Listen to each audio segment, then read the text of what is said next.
আওয়ামী লীগের প্রতি যাদের দরদ বেশি তারাই জাতীয় সংসদ নির্বাচনের আগে স্থানীয় সরকার নির্বাচন চাইছে বলে মন্তব্য করেছেন বিএনপি চেয়ারপারসনের উপদেষ্টা ও সুপ্রিম কোর্ট আইনজীবী সমিতির সভাপতি ব্যারিস্টার এ.এম. মাহবুবউদ্দিন খোকন। সকালে নোয়াখালী সোনাইমুড়ীর আবিরপাড়াতে আন্দোলন সংগ্রামে বিএনপির আহত নিহত নির্যাতিত নেতাকর্মীদের মাঝে ঈদ উপহার সামগ্রীর বিতরণ অনুষ্ঠানে তিনি এসব কথা বলেন। তিনি আরও বলেন, দেশের মানুষ জাতীয় সংসদ নির্বাচনের দিকে তাকিয়ে রয়েছে, কিন্তু তার আগে কিছু কিছু দল আওয়ামী লীগকে পুনর্বাসিত করার চেষ্টা করছে।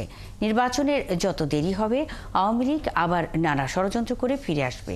অনুষ্ঠানে বিএনপি নেতা দিদার হোসেন ও জাহাঙ্গীর হোসেন বক্তৃতা করেন।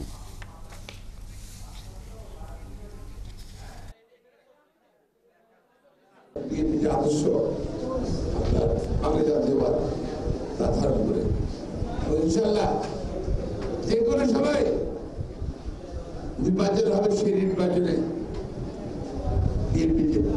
সারা বাংলাদেশ জিতবে ইনশাআল্লাহ।